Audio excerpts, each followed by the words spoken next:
This channel does not promote any violence, harmful, or illegal activities. All content provided by this channel is meant for an educational and information purpose only. শিশু থেকে বৃদ্ধ সকলের কাছেই শ্রবণ শক্তি খুব গুরুত্বপূর্ণ একটি বিষয়। তাই বাবা মায়েদের খেয়াল রাখতে বলা হয় শব্দ পেয়ে শিশু প্রতিক্রিয়া জানাচ্ছে কিনা। আবার বড়দের ক্ষেত্রেও একই নিয়ম। অনেক সময় দেখতে পাওয়া যায় যে তারা কানে কম শুনছেন। হেডফোনের মাত্রাতিরিক্ত ব্যবহার সহ আরও একাধিক বিষয় এর পিছনে দায়ী থাকতে পারে। আর তখনই ফর্সা হয়ে ওঠে হিয়ারিং এইড। বাচ্চাদের ক্ষেত্রে শ্রবণ শক্তির সমস্যা তার বড় হওয়ার পথে বাধা দেয়। সে যথাযথভাবে কথা বলতে পারে না। আবার প্রাপ্তবয়স্কদের ক্ষেত্রে শ্রবণ শক্তির সমস্যা দেখা দিলে এবং তা দীর্ঘদিন পর্যন্ত অবহেলা করলে তা রোগী এবং তাদের পরিবারের স্বাস্থ্য সংক্রান্ত জীবনের মানের উপর প্রভাব ফেলে। শ্রবণ শক্তির লোপ পাওয়ার ফলে রোগী বিচ্ছিন্ন হয়ে পড়তে পারেন। এতে ডিপ্রেশন, উত্তেজনার মতো সমস্যা বাড়ে এবং কাজের ক্ষমতা হ্রাস পেতে থাকে। তবে আধুনিক চিকিৎসা ব্যবস্থায় প্রায় সব রোগী সেরে যায়। এক্ষেত্রেও সঠিক সময়ে চিকিৎসা এবং যথাযথ হিয়ারিং এইডের ব্যবহারে সুস্থ হয়ে উঠতে পারেন আপনিও।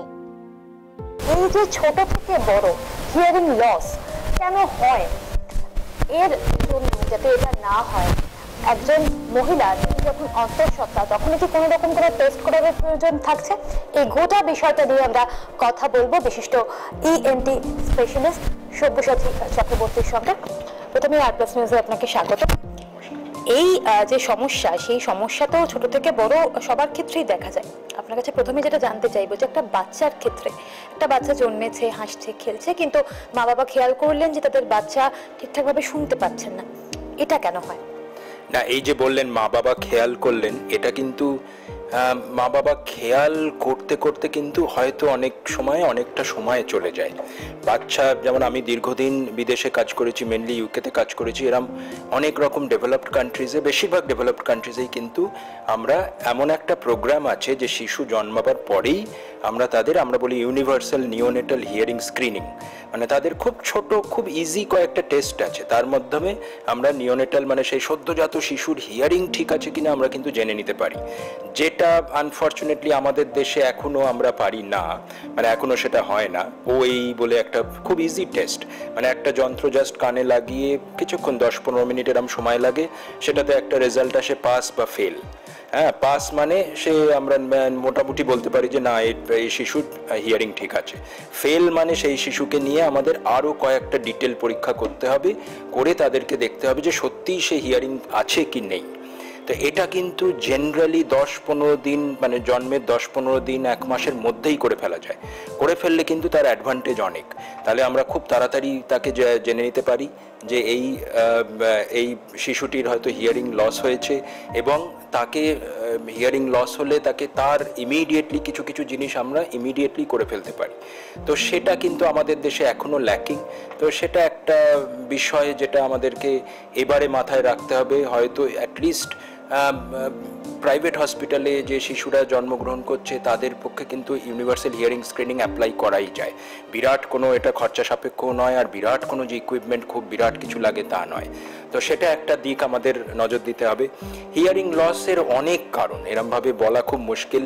খুব কমন কারণ, যেমন আমি এক্ষুনি ওটি থেকে করে উঠলাম, পর্দায় ফুটো। তো পর্দায় ফুটো বহু মানুষের হয়, এবং হয়তো ছোট বয়স থেকেই তার সর্দি টর্দি লেগে নাক থেকে কানে সর্দি গিয়ে হয়তো ভীষণ বাচ্চাদের খুব কানে ব্যথা হলো।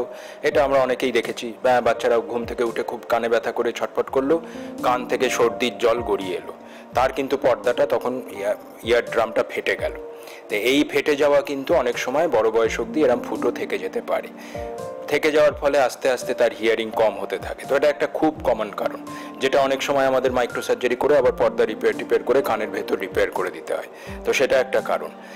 অনেক বয়সে বা একটু বয়স্কদের আবার ন্যাচারালি এজ রিলেটেড আমাদের আস্তে আস্তে হিয়ারিংয়ের কোষ আস্তে আস্তে কমতে থাকে। তো সেটাও একটা কারণ যে আমাদের বয়স বাড়লে পরে আবার হিয়ারিং শ্রবণ শক্তিটা কমে যায়। এখানেও বলে রাখি, এটা আবার আমরা অনেকেই ইগনোর করি, তাই না? মনে হয় যে ও না, বয়স হয়ে গেছে, কম শুনছে, তো কি হয়েছে?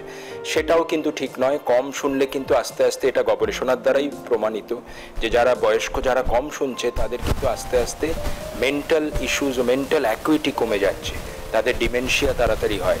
তারা হয়তো সোশ্যালি উইথড্রন হয়ে তারা হয়তো চুপচাপ বসে আছে, তারা ফ্যামিলিতে কি কথাবার্তা হচ্ছে হয়তো শুনতেই পাচ্ছে না, পার্টিসিপেট করছে না, চুপচাপ হয়ে গেছে। তো এটা কিন্তু বার্ধক্যকে আরো বাড়িয়ে দেয়। তো এরকম নানা রকম কারণে আমাদের হিয়ারিং লস হয়।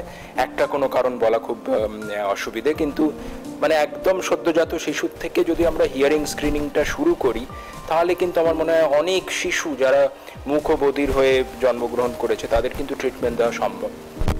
আজকালকার অনেক মডার্ন ট্রিটমেন্ট আছে, সেটার মাধ্যমে আমরা ট্রিটমেন্ট করে দিতে পারি।